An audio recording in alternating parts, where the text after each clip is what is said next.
जेजुरीमध्ये आत्तामध्ये आमची जेव्हा मीटिंग नगरपालिकेची निवडणूक झाली त्याच्यामध्ये दादांनी आम्हाला एवढं मोठा शब्द दिले होते की जेजुरी ही बारामती सारखी बनवून जाणार. आणि त्याच्यानंतर आत्तामध्ये आम्ही भेटायला आलतो तर साहेबांनी आम्हाला एवढं नतमस्तक झालो की त्यांनी आम्हाला आशीर्वाद दिले, चांगले बोलले आमच्याशी. आणि ते अर्थात दादा शब्दाचं पक्क होतं, दादा शब्दाचे पक्के होते, हे देखील कार्यकर्त्यांचीच भावना आहे. दादा म्हणजे पोलीस सगळ्यांना विनंती करतायत, हजारो शेकडो कार्यकर्ते राज्यभरातून इथं पोहोचतात. काय भावना आहेत आणि काय आठवणी? आज दादांच्या 5 सभा होत्या टोटल. दादांच्या 5 सभा होत्या, त्यासाठी दादा येणार होते आणि आम्ही तेवढं दादा पहिल्यांदा खूप दुःख होत आहे मला आणि दादांचा मला खूप सपोर्ट होता आणि काय भलंच करू शकतो असं दादा मला काय करायचे. दादा गेल्यामुळं खूप दुःख होतंय, खूप दुःख होतंय. दादाच्या मला सगळा आसरा होता दादाचा. कधी फोन केला तर दादा बोलायचे. तुम्ही कुठून? लातूरवरून आलात? प्रॉपर आज प्रत्यक्षात सांगायचं गेलं तर बारामतीच्या छायाचित्र हरवल्यासारखं सध्याची परिस्थिती आहे. लोकांच्या मनातील भावना सांगण्या इतक्या म्हणजे शब्दात आपण सध्याच्या स्थितीला मांडूच शकत नाही की बारामतीचं निशब्द असे शब्द काहीच बोलू शकत नाही सध्याच्या स्थितीला. दादा एक समाजात बारामतीचा ते काळा दिवस आहे. दादा आमचा कैवारी होता. दादा हा बारामतीचा बाप होता आमचा. दादा गेला म्हणजे आमचा बाप गेल्यासारखं आहे. खूपच दुःख होतंय ना, बारामतीसाठी खूपच काळा दिवस असा. अर्थात जर आपण बघितलं तर कार्यकर्त्यांकडून ज्याशा पद्धतीने त्यांच्या आठवणी असतील आणि ते भावना व्यक्त करतायत. दादा म्हणजे आमचं काळीच होतं. दादांना तर मी डेली सकाळी 6 पासून दादांसंग असायचो. तिथे संध्याकाळी 11-12 पर्यंत मी दादांच्या सगळं कंटिन्यू राहतात. पण दादांचा जीव माझ्या एवढा होता. म्हणजे अर्थात भावना आपण बघू शकतो. प्रत्येक कार्यकर्त्याला इथं अश्रू अनावर होत आहेत. मात्र जिथं मी आता आहे काही डॉक्टरांशी देखील बोलायचा प्रयत्न केला आम्ही, तेव्हा दादांचं या अपघातामध्ये जे पार्थिव आहे बऱ्यापैकी भाजलेलं आहे असं देखील या ठिकाणी सांगितलं जात आहे. आत्ता आतमध्ये हॉस्पिटलमध्ये दादांच्या पार्थिवाजवळ आपण जर बघितलं तर त्यांचा मुलगा जय पवार असेल, रोहित पवार असतील, योगेंद्र पवार असतील, राजेंद्र पवार असतील, हे सगळे कुटुंबाचे सदस्य या ठिकाणी पोहोचलेले आहेत. आणि बाहेरच्या बाजूला जर आपण बघितलं तर एवढ्या मोठ्या या कॉलेज बरोबर सुप्रियाताई दिल्लीवरून निघालेल्या आहेत. पार्थ पवार देखील सुप्रियाताई आणि त्याचबरोबर वहिनी देखील त्यांच्या सोबत आहेत. ते लवकरच बारामती त्याचबरोबर वहिनी देखील त्यांच्या सोबत आहेत. ते लवकरच बारामतीमध्ये दाखल होतील. मात्र त्यापूर्वी जर आपण बघितलं तर या मेडिकल कॉलेज ज्या ठिकाणी अजितदादा पवारांचं पार्थिव ठेवण्यात आलेलं आहे तिथं हजारो शेकडो कार्यकर्ते या ठिकाणी दाखल होत आहेत आणि प्रत्येकाचे डोळे हे नम या ठिकाणी झालेले आहेत. आणि आता जर आपण बघितलं तर राजी शिंदे या ठिकाणी भावना या ठिकाणी जाणून घेण्याचा प्रयत्न करू. पोलिसांची गर्दी आहे. हळूहळू त्यांना जागा करून दिली जाते आतमध्ये जाण्यासाठी. परंतु राजी शिंदे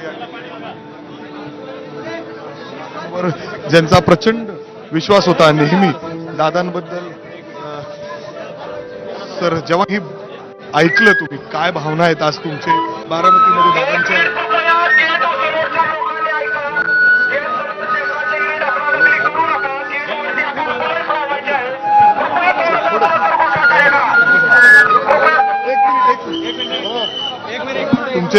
तुमचे भावना दादांची आपण बघितलं तर बोलूही शकत नाहीत अशी परिस्थिती या ठिकाणी आहे. राजी शिंदेची पोलीस त्यांना विनंती करतायत की तुम्ही पुढे या. आणि आपण बघतोय की बोलूही शकत नाही, निशब्द आहेत. म्हणजे जेव्हा ही माहिती मिळाली तेव्हा फक्त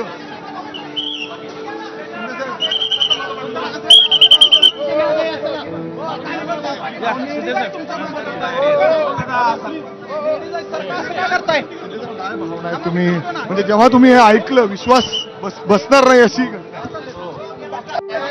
काही सुचत नाही.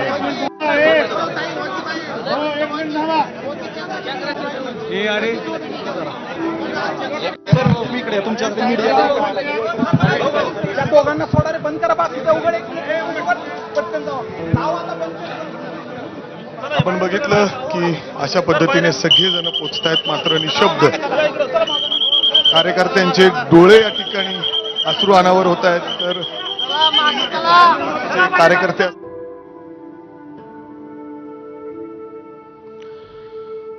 तर मिकी घाईकडनं आपण तिकडची माहिती जाणूनच घेऊ, पण सध्याची जी अपडेट आहे त्यानुसार अजित पवार यांनी मनगटात घातलेल्या घड्याळाने ही ओळख त्यांची पटली, मृतदेहाची ओळख ही घड्याळावरून पटली अशी माहिती सध्या समोर येते. अजित पवारांनी मनगटात जे घड्याळ बांधलेलं होतं त्यावरून त्यांच्या मृतदेहाची ओळख ही पटलेली आहे, सध्याची ही माहिती समोर येते.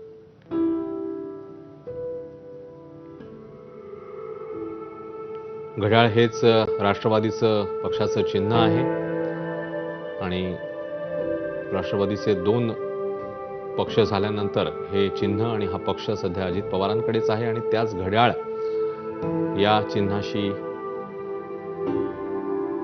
ती झाली माहिती आणि आता हे घड्याळ हेच त्यांच्या मनगटावर होतं आणि त्याच घड्याळाने ही ओळख पटवल्याचं आता समोर येते. अजित पवारांचं घड्याळ ठरलं त्यांची ओळख पटवणारी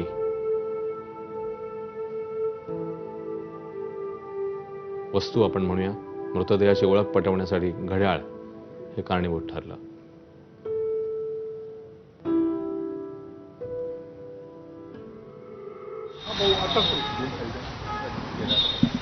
अजित पवाराच्या रूपाने आम्ही सर्वांनी एक सोनेरी हृदयाचा राजकारणी, ज्यांना त्यांच्या पक्षातलेच नव्हे तर महाराष्ट्राच्या राजकीय पक्षाचा कार्यकर्ता दादा म्हणून ओळखायचे, असा निर्भीड वक्तशीरपणाचे धनी असणारे दुर्मिळ राजकीय नेते म्हणून अजितदादाकडे बघितलं पाहिजे. अतिशय निर्भीडपणे ते प्रत्येक प्रश्नाचं उत्तर विधानसभेत देताना बघितलं. स्पष्टपणा हा त्यांचा गुण होता. ओठात एक तेच ओठात असायचं. साधारण किसानों के बारे में जो उन्होंने काम किया, कोऑपरेटिव में जो काम किया, और ये भूल नहीं सकते. आज इस तरह के नेता मिलना और एक करेजसली काम करने वाले नेतृत्व जो दिया है, तो आज वो हानि हो गई है. ये तो बहुत जल्द नहीं भरपाई होगी उसकी. मैं मेरी संवेदना व्यक्त करता हूँ. महाराष्ट्र पॉलिटिक्स में कितना असर गिरेगा? जो अजित पवार एक पिलर माने जाते थे महाराष्ट्र पॉलिटिक्स में, उसको लेकर क्या? थोड़ा तो असर होगा ही, लेकिन अभी उस पर कुछ बात करना ठीक नहीं है. लेकिन अभी तो ये दुखद घटना है, उसके बारे में सोचा. आपके साथ कोई उनके मेमोरीज रही होंगी? नहीं, वो मेरे मंत्रिपरिषद में थे, तो जब भी उनको काम देता था तो बड़े सोच विचार के, बड़े गहराई से वो काम करते थे और अच्छा रिजल्ट देते थे, क्विक रिजल्ट देते थे. ये उनकी खासियत थी. एक उनका मतलब सीधी बात करने की एक स्टाइल थी. नातून प्रवास करत होते ते विमान एअर स्ट्रीप सोडून काही किलोमीटर पुढे भरकटलं आणि त्यानंतर या ठिकाणी अपघातग्रस्त झालं. या विमानाचे अवशेष इथे आपल्याला पाहायला मिळत आहेत.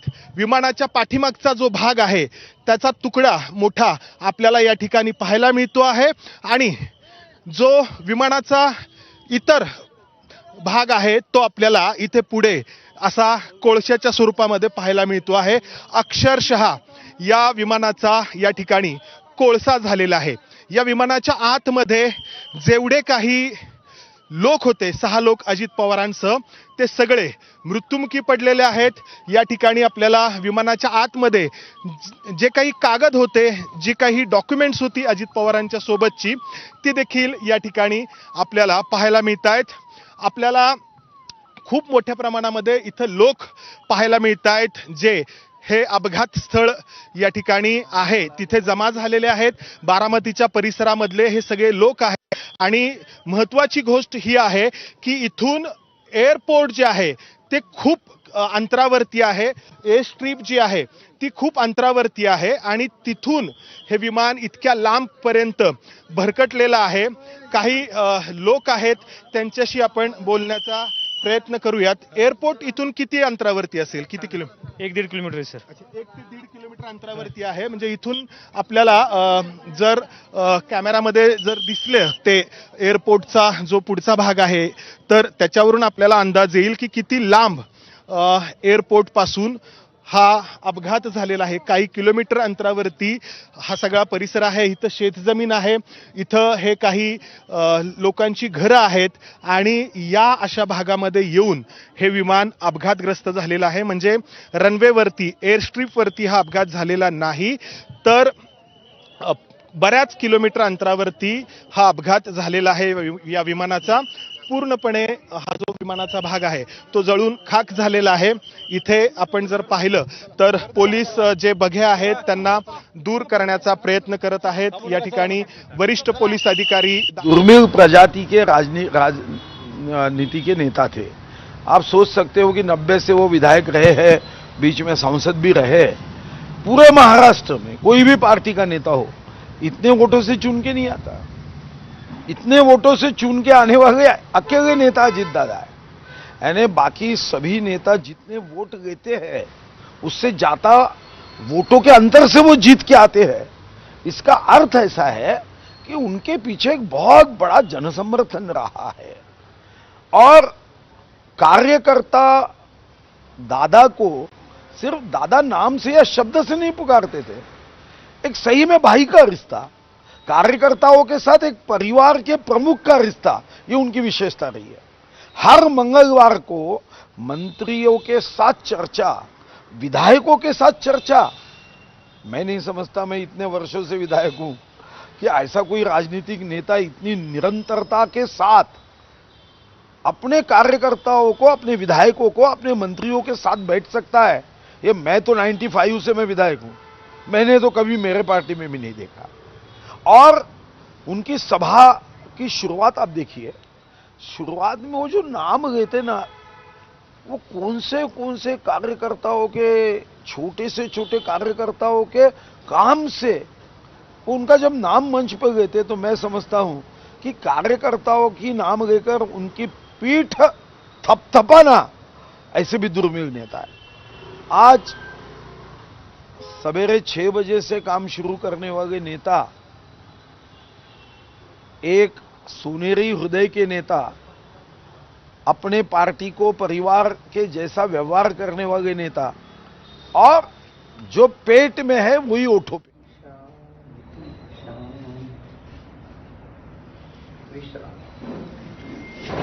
इंद्रनील नाईक आणि त्यांच्या पत्नी देखील प्रचंड भावूक झालेल्या आहेत.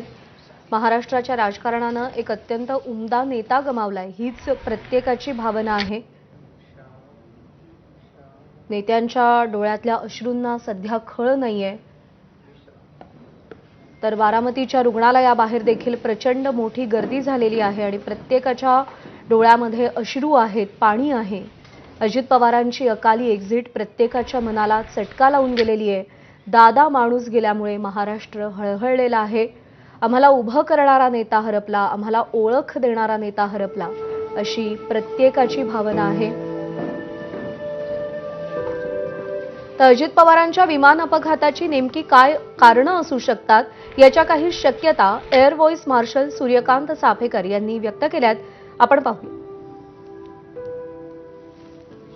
बारामतीचं विमानतळ हे प्रामुख्याने प्रशिक्षणासाठी उपयोगात आणलं जातं. तिथे एक फ्लाइंग क्लब आहे, त्याच्या प्रशिक्षणासाठी आणण्यात येतं. आणि तिथल्या रनवेची लांबी, रुंदी ही अशी स्टँडर्ड रनवेची असते तशी नाही आहे. लांबी त्याची 5500 फूट आहे आणि रुंदी त्याची 100 फूटच आहे. म्हणजे असं म्हणता येईल की छोट्या विमानांसाठीच हे विमानतळ आहे. नंबर 1. नंबर 2, तिथे हवामान खातं नाही.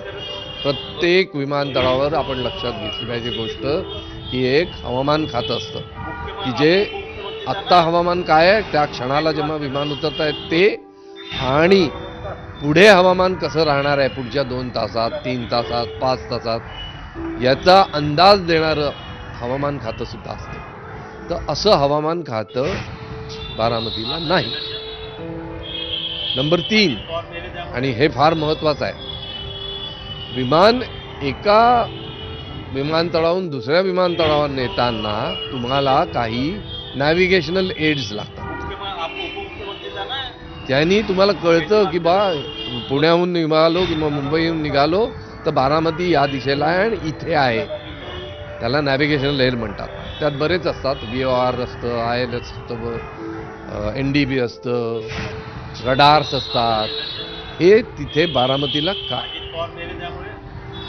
तर ही दृश्य आपण पाहतोय. मुख्यमंत्री देवेंद्र फडणवीस हे बारामतीच्या दिशेनं रवाना झालेले आहेत आणि त्यांच्यासोबत उपमुख्यमंत्री एकनाथ शिंदे सुद्धा आहेत.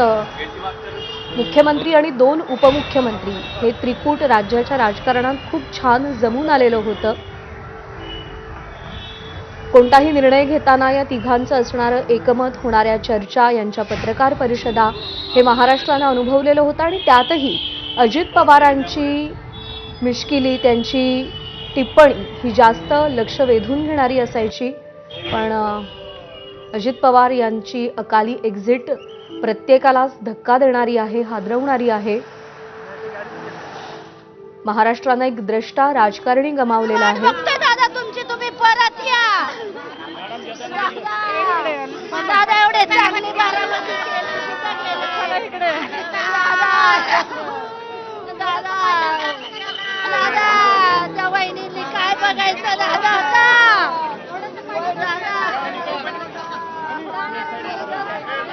आज सुद्धा बारामतीत अजित पवार कार्यकर्त्यांसाठी जिल्हा परिषदच्या निवडणुका सुरू आहेत, त्याच्या प्रचारासाठी येणार होते.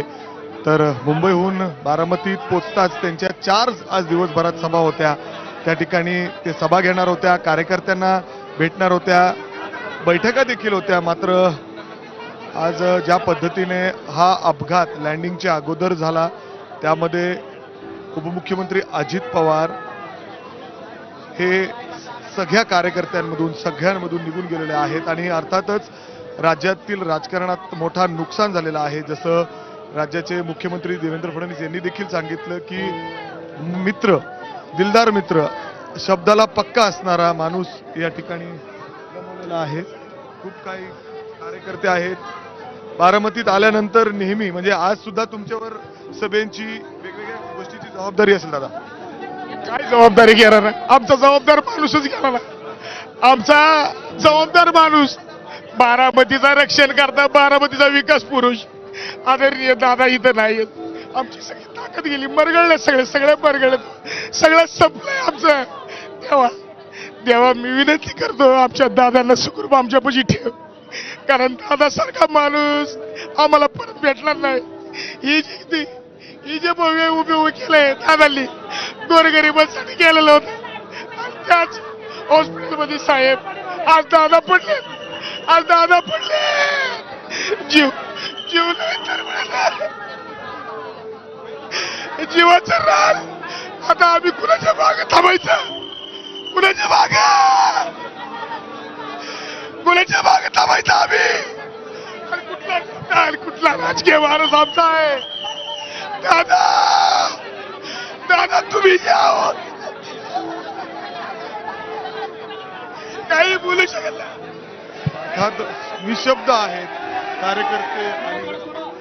तर ज्या पद्धतीने गर्दी कार्यकर्त्यांची, दादांवर प्रेम करणाऱ्या या सगळ्या लोकांची गर्दी इथं वाढत चाललेली आहे आणि पोलीस सातत्याने विनंती करतायत की थोडीशी जागा करा, थोडंसं बाहेर व्हा, कारण काही वेळातच कुटुंबियाचे सदस्य या ठिकाणी पोहोचणार आहेत.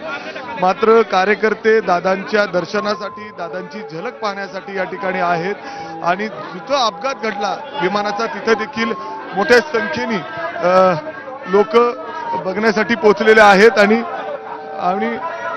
जवळपास काही वेळातच विमान या ठिकाणी लँड करणार आहेत. जयदीप, हा नक्कीच खरं तर पवार कुटुंब अवघ्या काही वेळामध्ये विमानतळावरती लँड होईल. त्याच पद्धतीने मुख्यमंत्री असतील ते साधारण 2 ते 3 वाजेपर्यंत येतील अशी माहिती आहे. खरं तर अजित पवारांवरती अंत्यसंस्कार विद्याप्रतिष्ठानमध्ये या ठिकाणी केले जातील मैदानावरती असं सांगितलं जाते. अद्यापपर्यंत अधिकृतरित्या कोणी सांगितलं नाही. असं जरी असलं तरी पवार कुटुंब अवघ्या काही वेळामध्ये विमानतळावर येतील आणि त्यानंतर येऊन जे काही पुढचे निर्णय ते घेतले जातील. मात्र जी परिस्थिती जी सांगण्यात येते त्या पद्धतीने अजित पवारांचं पार्थिव अंत्यदर्शनासाठी ठेवण्यात येणार नाहीये. मात्र असं जरी असलं तरी हे अद्यापपर्यंत अधिकृत कुणी सांगेल. सगळं जे आहे ते माहितीवरती आहे सूत्रांच्या आधारे. या थोड्याच वेळात अजित पवारांचं संपूर्ण कुटुंब विमानतळावर त्यानंतर जी पुढचे काय आहे ते अर्थातच कुटुंब या ठिकाणी आल्यानंतर पुढचं सगळं काही या ठिकाणी ठरवलं जाईल. मात्र त्याचवेळी बघितलं तर 2-2:30च्या सुमारास मुख्यमंत्री देवेंद्र फडणवीस या ठिकाणी पोहोचतील आणि काही वेळातच सुप्रियाताई असेल, सुनित्रा वहिनी असतील आणि पार्थ पवार हे देखील या ठिकाणी पोहोचणार आहेत आणि मुंबईहून शरद पवार निघालेले आहेत. काही वेळात ते देखील या ठिकाणी पोहोचतील आणि बारामतीमध्ये पोहोचल्यानंतर ते पुढचे जी काही नियोजन आहे कशा पद्धतीने पुढं व्यवस्था करायची आहे ते कुटुंब ठरवेल. परंतु आता जर आपण बघितलं तर बारामतीतील या मेडिकल कॉलेजमध्ये हजारो कार्यकर्ते जमत आहेत. जशी माहिती मिळतीये तसं राज्यातील वेगळ्या शहरामधून सुद्धा कार्यकर्ते निघतायत आणि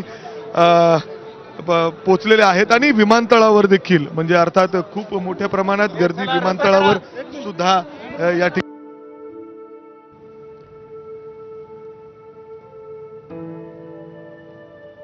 तर प्रत्येकाच्या अश्रूचा बांध फुटलेला आहे. प्रचंड गर्दी झालेली आहे बारामतीच्या या रुग्णालयाबाहेर. आमचा जबाबदार माणूस गेला, आमचं अस्तित्व संपलं, अशा भावना इथे उपस्थित असलेल्या प्रत्येकानं व्यक्त केल्यात. राज ठाकरे यांनी अजित पवारांना श्रद्धांजली अर्पित केली आहे. माझे मित्र आणि राज्याचे उपमुख्यमंत्री अजित पवारांचं निधन झालं. महाराष्ट्राच्या राजकारणानं एक उमदा नेता गमावला. अजित पवार यांचा आणि माझा राजकारणातला प्रवेश हा काहीसा एकाच काळातला.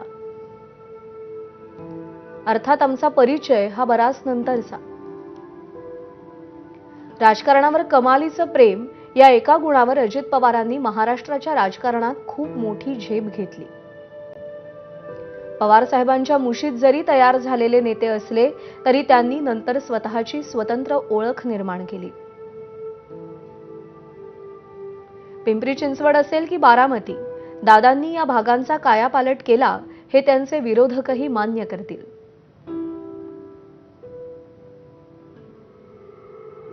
एखाद्या फाईलचा गुंता सोडवताना त्याची गाठ नक्की कुठून सोडवायची याचं अचूक ज्ञान असलेला हा नेता होता. प्रशासन हे सत्ताधाऱ्यांपेक्षा वरचढ होण्याच्या काळात असा नेता महाराष्ट्रानं गमावणं हे अतिशय दुर्दैवी आहे. अजित पवार हे कमालीचे स्पष्ट वक्ते होते.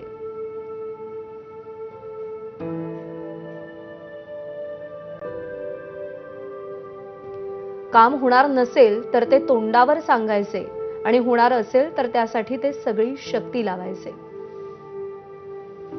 आश्वासन देऊन स्वतःभोवती माणसांचा पिंगा घालायचा हा त्यांचा स्वभाव नव्हता.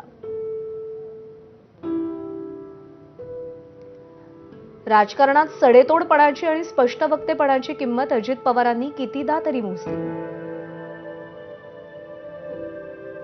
अजित पवारांचं मला एक आवडणारं अजून एक वैशिष्ट्य म्हणजे ते अजिबात जातीय नव्हते. राजकारणातला विरोध हा राजकीय असतो, तो व्यक्तिगत नसतो. एकमेकांवरची जहरी टीका ही व्यक्तिगत घ्यायची नसते हे भान असलेले नेते महाराष्ट्रात कमी होत चाललेत. राजकारणातले दिलदार विरोधक एकामागोमाग जाणं हे अत्यंत वेदनादायी आहे असं राज ठाकरे यांनी आपल्या पोस्टमध्ये म्हटलेलं आहे. आणि रुग्णालयाबाहेरची ही दृश्य सध्या आपण पाहतोय. कार्यकर्त्यांची प्रचंड गर्दी झालेली आहे. प्रत्येकाला अश्रू अनावर झालेत. आपल्या घरातलं कोणीतरी गेल्याची भावना प्रत्येकानं व्यक्त केलेली आहे.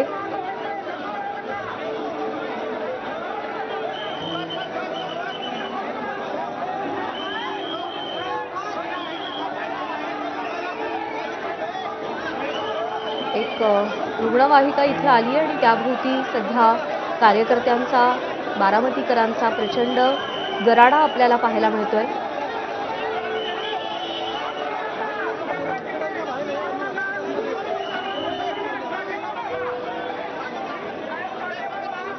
आणि पश्चिम बंगालच्या मुख्यमंत्री ममता बॅनर्जी यांचीही प्रतिक्रिया आली आहे. I do not know what is the fate of the opposition political parties, but he was very much with the ruling party. But before few days ago, I came to know that from social network that somebody from other party, they gave a statement that Ajit Pawar is willing to leave the BJP. And now what happened today, I need proper investigation under the supervision of Supreme Court. Only we have the trust on Supreme Court, no other agency. तर ममता बॅनर्जींची ही प्रतिक्रिया होती. आणि सध्या आपण पाहतोय एक रुग्णवाहिका रुग्णालयाच्या परिसरात पोहोचलेली आहे.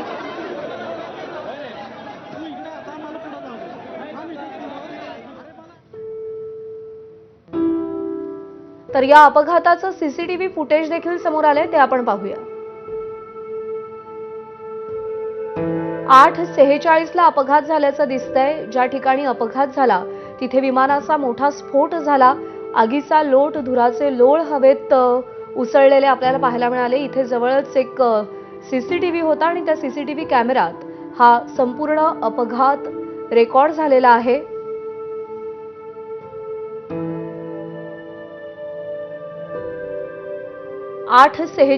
बरोबर 8:46 ला विमानानं पेट घेतला, हे या दृश्यांमध्ये अगदी स्पष्ट दिसतंय. आणि याच विमानाच्या अपघातामध्ये आपण आपल्या राज्याचे उपमुख्यमंत्री अजित पवार यांना गमावलेला आहे. विमान अपघाताचा सीसीटीव्ही फुटेज समोर आलेला आहे. 8:46 ला हा अपघात झालेला आहे. त्याआधी विमान हे आकाशात घिरट्या घालत होतं आणि त्यानंतर ते जमिनीच्या दिशेनं आलं आणि त्यानंतर ते क्रॅश होऊन त्याचा स्फोट झाला. आणि या विमानात प्रवास करणाऱ्या सगळ्यांचा या अपघातामध्ये मृत्यू झालाय, ज्यामध्ये राज्याचे उपमुख्यमंत्री अजित पवार यांचं देखील निधन झालेलं आहे. अकाली एक्झिट अजित पवारांची प्रत्येकाला चटका लावणारी आणि दुःखद अशी आहे. कार्यकर्ते असतील, नेते असतील, आमचा करता धरता गेला, आमचा हक्काचा माणूस गेला, हीच भावना सातत्यानं बोलून दाखवतायत. 4 दशकाहून अधिक काळ महाराष्ट्राच्या राजकारणात अजित पवार हे सक्रिय होते. धडाडीचे निर्णय घेणं आणि घेतलेले निर्णय निभावणं हा अजित पवारांचा हातखंडा होता. त्यांच्या जाण्यानं महाराष्ट्रानं एक धडाडीचा द्रष्टा आणि जनतेसाठी काम करणारा नेता गमावलेला आहे. जनतेचं काम करायचं आणि त्या जोरावर निवडून यायचं, हे अजित पवारांच्या राजकारणाचं आजवरचं समीकरण होतं. स्पष्ट वक्तेपणा, निधडेपणा हा अजित पवारांच्या व्यक्तिमत्वाचा गुण होता. त्यांच्या याच स्पष्ट वक्तेपणामुळे त्यांची अनेक भाषणं देखील गाजलेली होती. कार्यकर्त्यांमध्ये ते कायम लोकप्रिय होते. त्यांचा दरारा होता. कार्यकर्त्यांवरची त्यांची दादागिरी होती, पण ती सुद्धा प्रचंड प्रेमातून आलेली दादागिरी होती. आणि कार्यकर्त्यांनी सुद्धा त्यांचं हे नेतृत्व, त्यांचं हे प्रेम मान्य केलेलं होतं. आज अजित पवार नाही आहेत, पण सर्वपक्षीय नेते हळहळतायत, दुःख व्यक्त करतायत. जे अजित पवारांसोबत गेले नाहीत ते नेते सुद्धा आज हतबल झालेले आपण पाहतोय. अनिल देशमुख असतील, ज्यांना एक प्रतिक्रिया देणं सुद्धा कठीण झालेलं होतं. एक एक शब्द उच्चारताना त्यांना कष्ट होत होते.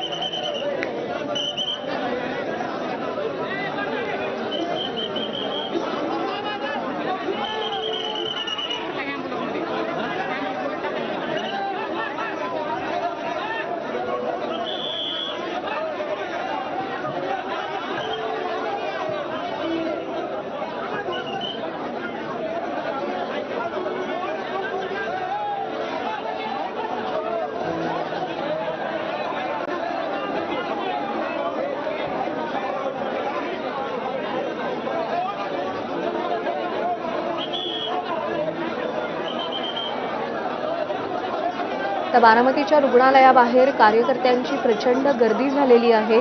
अजित पवार यांचा पार्थिव याच मेडिकल कॉलेजमध्ये ठेवण्यात आलेला आहे. त्यांच्यावर अंत्यसंस्कार केले जाणार आहेत. थोड्याच वेळात पवार कुटुंबीय देखील इकडे पोहोचतील. सुप्रिया सुळे, सुनेत्रा पवार, पार्थ पवार हे दिल्लीहून निघालेले आहेत, तर शरद पवार हे देखील बारामतीच्या दिशेने रवाना झाले.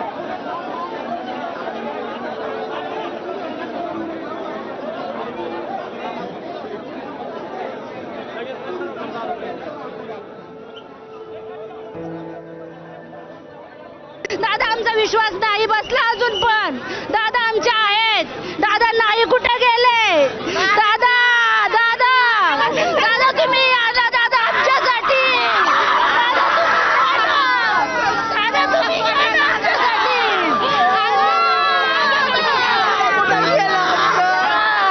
दादा आम्ही वाट बघतोय. वहिनीला बघायचंय तुम्हाला. आम्हाला पण बघायचंय दादा. दादा या तुम्ही. या दादा परत या. परत या दादा तुम्ही. काय जबाबदारी घेणार आहे? आमचा जबाबदार माणूसच गेला ना. आमचा जबाबदार माणूस बारामतीचा रक्षण करता, बारामतीचा विकास पुरुष आदरणीय दादा इथं नाही आहेत. आमची सगळी ताकद गेली. मरगळले सगळे मरगळले. सगळं संपलंय आमचं. देवा मी विनंती करतो आमच्या दादांना सुखरूप आमच्यापाशी ठेव. कारण दादासारखा माणूस आम्हाला परत भेटणार नाही. ही जे भव्य उभे केलंय दादांनी गोरगरिबांसाठी केलेलं होतं. आणि त्याच हॉस्पिटलमध्ये साहेब आज दादा पडले. जीव नाही तर मिळाला. तर शोकाकुल वातावरण आहे. प्रत्येकाला भावना आवरणं अतिशय कठीण जात आहे. कालपर्यंत आपल्यामध्ये असलेला नेता, कालपर्यंत आपल्यासाठी झटणारा नेता आज आपल्यात नाही, ही भावना स्वीकारणं इथे उपस्थित प्रत्येकासाठी प्रचंड कठीण आहे. राजकारणामध्ये अजित पवारांनी अनेकांना आणलं, अनेकांचं पुनर्वसन केलं, अनेकांना मोठं केलं, अनेकांना ओळख मिळवून दिली. आज त्या सगळ्यांच्या मनात पोरकेपणाची भावना आहे आणि ती प्रत्येकानं बोलून दाखवलेली आहे. राजकारणापलीकडे देखील मैत्रीपूर्ण संबंध जपायचे असतात, हा शिरस्ता अजित पवारांनी प्राणपणाने जपला आणि त्यामुळे आज सर्वपक्षीय नेते त्यांच्या निधनानंतर हळहळलेले आहेत. महाराष्ट्राच्या राजकारण हे अजित पवारांशिवाय बेचव आणि अळणी होईल अशा शब्दात संजय राऊत यांनी आपल्या भावना व्यक्त केल्यात आणि अत्यंत योग्य अशी ही भावना महाराष्ट्रातल्या प्रत्येकाला वाटतेय. कारण का महाराष्ट्राच्या राजकारणामध्ये वारं फिरवण्याची ताकद अजित पवारांमध्ये होती. धडाडीचे निर्णय त्यांनी अनेकदा घेतले. महाराष्ट्राच्या राजकारणाला वेगळी दिशा देणारे निर्णय त्यांनी घेतले आणि ते निर्णय त्यांनी निभावले सुद्धा. जनतेसाठी काम करणं, आपल्या दारी मदतीसाठी आलेल्या प्रत्येकाच्या समस्येचं निराकरण करणं आणि जे आश्वासन आपण लोकांना दिलंय ते आश्वासन पूर्ण करण्यासाठी सगळी ताकद पणाला लावून त्यासाठी झटत राहणं, ही अजित पवारांची ओळख होती. शरद पवारांच्या सावलीमध्ये जरी ते वाढत असले तरी सुद्धा राजकीय वर्तुळात त्यांनी स्वतःची वेगळी ओळख आणि स्वतःचं वेगळं असं अढळ स्थान निर्माण केलेलं होतं. आज अजित पवार आपल्यात नाहीयेत आणि प्रचंड अशी शोकाकुल लोक या रुग्णालयाबाहेर उभे असलेली आपण पाहतोय. आमचा करता धरता गेला, बारामतीचा विकास पुरुष गेला, अशी भावना या प्रत्येकानं व्यक्त केली आहे. कोणाच्याही अश्रूंना बांध राहिलेला नाहीये, दुःखाला पारावार नाहीये. महाराष्ट्रभरातून नेते आता बारामतीच्या दिशेनं रवाना होत आहेत. दिल्लीहून सुप्रिया सुळे, सुनेत्रा पवार, पार्थ पवार हे सगळेजण बारामतीच्या दिशेनं येत आहेत. तर शरद पवार हे देखील मुंबईहून बारामतीच्या दिशेनं निघालेले आहेत. पवार कुटुंबियांची आत्ता काय मानसिकता असेल याचा आपण विचारही करू शकत नाही. कारण का राजकीय दृष्ट्या जरी रस्ते वेगळे झालेले असले तरी सुद्धा कुटुंबामधला स्नेह, कुटुंबामधलं प्रेम हे अबाधित होतं, हे आपण वारंवार पाहिलेलं आहे. आणि अजित पवार हे कुटुंबामध्ये सगळ्यांचेच खूप जास्त लाडके होते. तो स्नेह, ते प्रेम, तो जिव्हाळा हा वेगवेगळ्या क्षणांच्या माध्यमातून वेगवेगळ्या प्रसंगी सातत्यानं समोर आलेला आहे. आणि त्यानंतर अजित पवार यांचं हे असं अकाली जाणं, विमान अपघातात जाणं प्रत्येकाला सुन्न करणारं आहे, वेदना देणारं आहे. बारामती रुग्णालयाबाहेरची ही दृश्य, प्रचंड मोठी गर्दी झाली आहे. जशी जशी बातमी कार्यकर्त्यांमध्ये पोहोचतेय, कार्यकर्ते बारामतीच्या दिशेनं धावतायत. तर दुसरीकडची दृश्य आपण पाहतोय. अपघात झाला 8:46 तेव्हाची. तो अपघाताचा व्हिडिओ सीसीटीव्ही कॅमेऱ्यात रेकॉर्ड झालाय.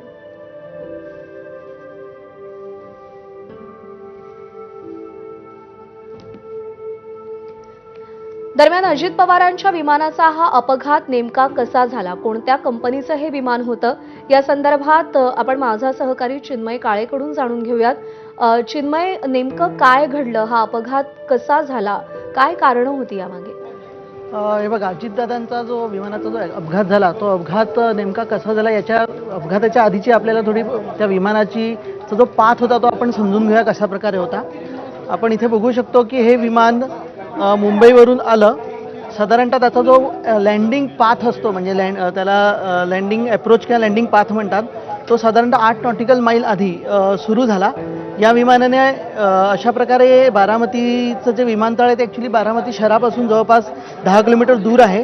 त्या गोजू बावी नावाच्या गावाजवळ त्या विमानाने इथे सर्वात आधी लँडिंगचं करण्याचा प्रयत्न केला. परंतु विमानाची तो आपण समजून की हे मुंबईवरून साधारणतः त्याचा लँडिंग पाथ असतो, त्याला लँडिंग अप्रोच किंवा म्हणतात, तो साधारणतः 8 नॉटिकल मैल आधी सुरू झाला.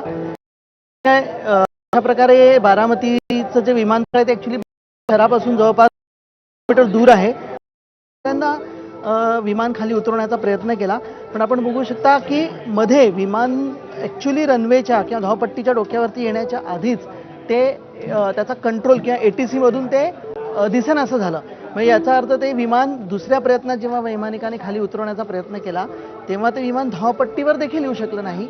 धावपट्टीवरती येण्याच्या आधी त्याचं नियंत्रण सुटलं, कंट्रोल सुटला आणि ते या ठिकाणी कोसळलं. आता आपण अजून एक याच्यामध्ये बघू शकता, हे विमान होतं लिअर जेट रनवेच्या किंवा डोक्यावरती ATC मधून दिसेना अर्थ ते विमान वैमानिक उतरवण्याचा प्रयत्न केला तेव्हा ते वर देखील येऊ शकलं नाही. प्रकारचं विमान होतं. ब्राझीलची जी बोंबार्डियर कंपनी आहे त्या कंपनीने तयार केलेलं लिअर जेट 45 या प्रकारचं ते विमान होतं. या लिअर जेट विमानाचा असाच अपघात याआधी 2023 मध्ये मुंबईच्या धावपट्टीवर देखील लिअर जेट 45 या प्रकारचं ते विमान होतं. या लिअर जेट विमानाचा असाच अपघात याआधी 2023 मध्ये मुंबईच्या धावपट्टीवर देखील झाला होता. त्यावेळी हे विमान विशाखापट्टणमहून आलं होतं. ते येताना त्यावेळी 14 सप्टेंबरला पाऊस होता. पावसामध्ये ते विमान याच प्रकारे धावपट्टी मुंबई विमानतळाच्या धावपट्टीच्या मुखाशी आदळलं होतं. परंतु ATCच्या सूत्रांशी आम्ही जेव्हा बोललो तेव्हा त्यांच्याकडून असं कळलं की त्यावेळेस पाऊस होता. पाऊस असल्यामुळे सप्टेंबर 2023 मध्ये जेव्हा विमान कोसळले तेव्हा विमानाने पेट घेतला नाही. या ठिकाणी या विमानाने पेट घेतल्यामुळे अजितदादांचं जे आहे ते त्या ठिकाणी आकस्मिक क्षणार्धात जसं निधन झालं, कारण त्या विमानातल्या सगळ्या चिन्मय, थोडंसं थांबवतीये. या अपघाताची कारणं सविस्तर जाणून घ्यायची आहेत. सध्या आपण दृश्य पाहतोय, संदीप क्षीरसागर पोहोचलेले आहेत. विविध आमदार नेते बारामतीमध्ये पोहोचायला सुरुवात झालेली आहे. सीएम असताना हा गेट उघडला. तर पश्चिम बंगालच्या मुख्यमंत्री ममता बॅनर्जींची प्रतिक्रिया आली आहे, पाहूया.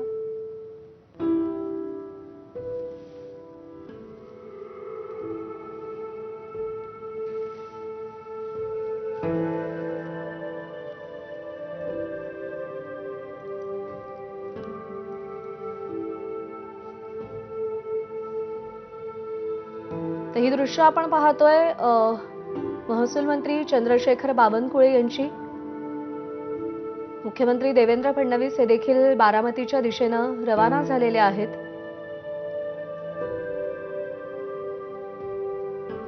राज्यातले सगळेच नेते मंत्री आता बारामतीमध्ये पोहोचायला सुरुवात झाली आहे. महसूल मंत्री चंद्रशेखर बावनकुळे पोहोचलेले आहेत. अजित पवारांना अखेरचा निरोप देण्यासाठी आता राज्यभरातले सगळे नेते, मंत्री, कार्यकर्ते बारामतीत पोहोचायला सुरुवात झालेली आहे. तर बारामतीच्या पुण्यश्लोक अहिल्यादेवी होळकर या मेडिकल कॉलेज बाहेरची ही दृश्य आहेत, जिथे कार्यकर्त्यांनी प्रचंड गर्दी केलेली आहे. तर दुसरीकडे अपघाताचं CCTV फुटेज देखील समोर आलेलं आहे. प्लेन क्रॅश झालं आणि त्यानंतर मोठा स्फोट झाला आणि या विमानात प्रवास करणाऱ्या 6 जणांनी आपला जीव गमावला, ज्यात अजित पवारही होते. पश्चिम बंगालच्या मुख्यमंत्री ममता बॅनर्जी काय म्हणाल्यात पाहूया.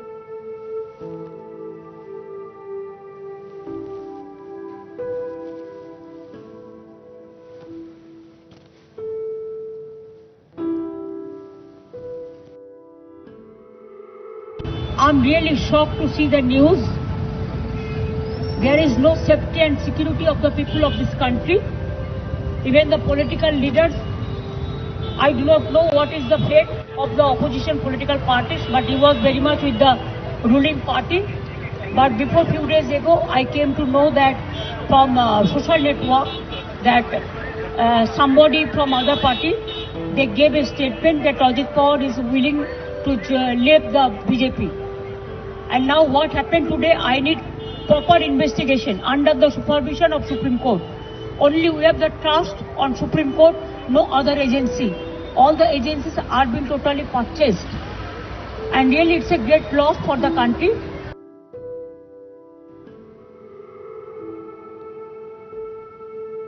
तर या संपूर्ण घटनेची चौकशी झाली पाहिजे. या देशामध्ये लोक आणि राजकीय नेते सुद्धा सुरक्षित नाहीत, अशी प्रतिक्रिया ममता बॅनर्जी यांनी दिलेली आहे. बारामतीच्या रुग्णालयाबाहेरची गर्दी मिनिटागणिक वाढताना आपल्याला दिसतेय. महाराष्ट्राच्या राजकारणातला एक अनुभवी नेता, ज्यांच्याकडे राजकारणाचा, प्रशासनाचा आणि शासनाचा दांडगा अनुभव होता, प्रशासनावर जबर हुकूमत होती, असा चेहरा आज महाराष्ट्रानं गमावलेला आहे. राजकारण करण्याची त्यांची स्वतःची एक पद्धत होती. जनतेसाठी राजकारण करायचं, जनतेच्या प्रश्नांसाठी राजकारण करायचं, हा त्यांचा एक सरळ साधा नियम होता. राजकारणावरती त्यांचंच स्वतःचं खूप जास्त प्रेम होतं आणि सच्च्या दिलानं त्यांनी कायम राजकारण केलं. आज त्यांच्या अकाली एक्झिट नंतर महाराष्ट्र पूर्णतः सुन्न झालेला आहे.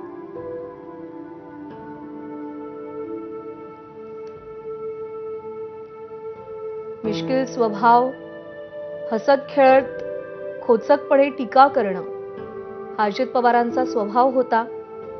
त्यांच्या आवाजात जरब होती. ती जरब त्यांच्या कार्यकर्त्यांवर आणि नेत्यांवर सुद्धा त्यांनी कायम ठेवलेली होती.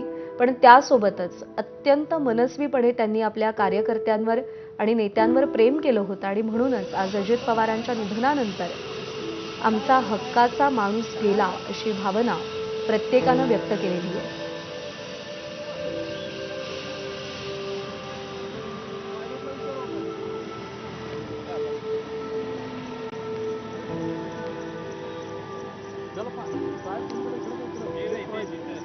तर राज्यभरातून नेते बारामतीमध्ये पोहोचायला सुरुवात झालेली आहे. मुख्यमंत्री देवेंद्र फडणवीस, उपमुख्यमंत्री एकनाथ शिंदे यांनी आपला आजचा सगळा दौरा रद्द केलेला आहे. खरं तर आजपासून जिल्हा परिषदांच्या निवडणुकीचा प्रचार सुरू होणार होता आणि या तीनही नेत्यांच्या सभा होत्या. अजित पवार देखील बारामतीत सभेसाठीच आले होते. आज त्यांच्या 4 सभा होणार होत्या, पण त्याआधीच अजित पवारांनी अकाली एक्झिट घेतलेली आहे. मुख्यमंत्री आणि उपमुख्यमंत्री एकनाथ शिंदे यांनी आपले आजचे सगळे दौरे रद्द केलेत आणि ते बारामतीच्या दिशेनं रवाना झालेले आहेत.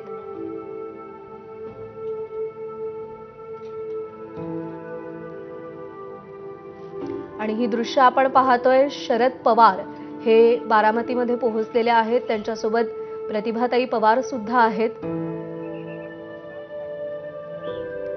शरद पवारांच्या राजकारणाचा वारसा पुढे नेत असताना सुप्रिया सुळे आणि अजित पवार ही 2 नावं प्रकर्षानं समोर आली.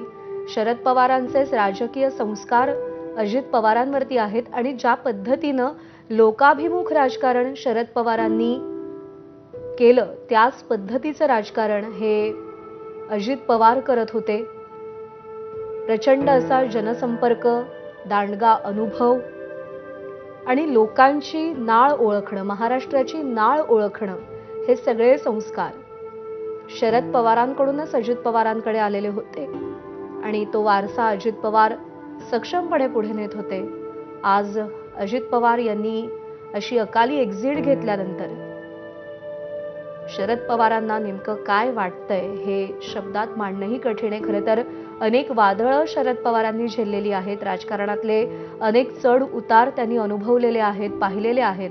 अनेक संकटांना त्यांनी तोंड दिलेलं आहे. पण आजचा प्रसंग पाहणं, पचवणं, त्याला सामोरं जाणं हे शरद पवारांसाठी सुद्धा प्रचंड महाकठीण असणार आहे.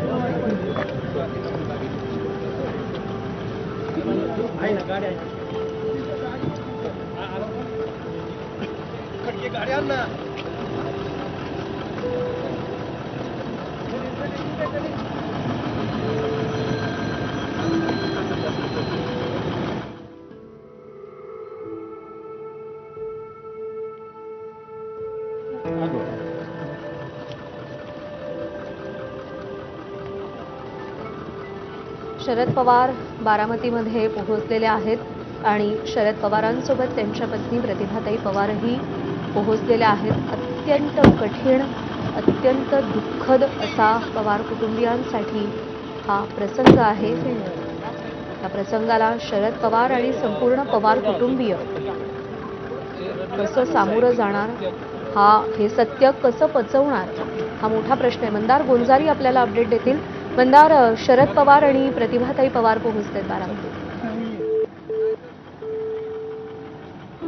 मंदार गोंजारी यांच्याशी पुन्हा एकदा संपर्क साधायचा प्रयत्न करूया. तर बारामतीमध्ये शरद पवार आणि प्रतिभाताई पवार पोहोचलेले आहेत. शरद पवार हे रवाना झालेत, प्रतिभाताई पवार देखील रवाना होतील. राजकारणातली असंख्य वादळं, असंख्य चढउतार, असंख्य आव्हानं शरद पवारांनी झेललेली आहेत आणि परतूनही लावलेली आहेत.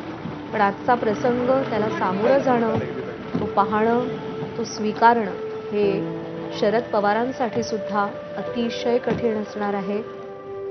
तेवढंच ते प्रतिभाताईंसाठी सुद्धा कठीण असणार आहे, प्रत्येकासाठी कठीण असणार आहे. कारण का अजित पवार हे पवार कुटुंबामध्ये प्रचंड लाडके होते, जवळचे होते.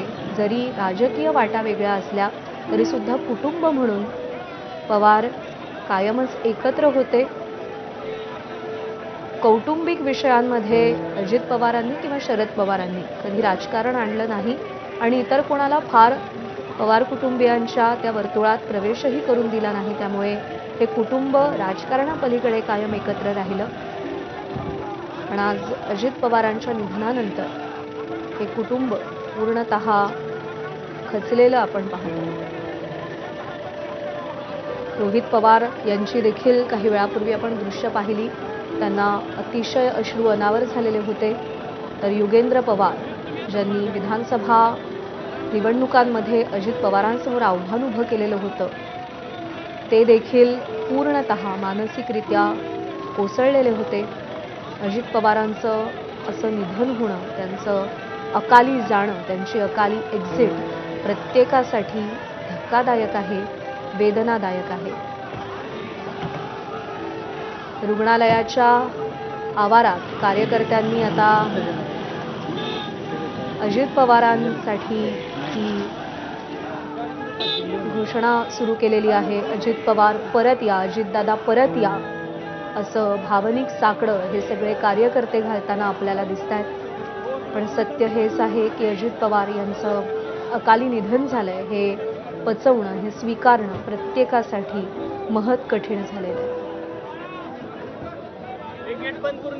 या सगळ्या गर्दीला नियंत्रित करण्यासाठी पोलिसांचा फौजफाटा देखील तिकडे मोठ्या प्रमाणात तैनात करण्यात आलेला आहे.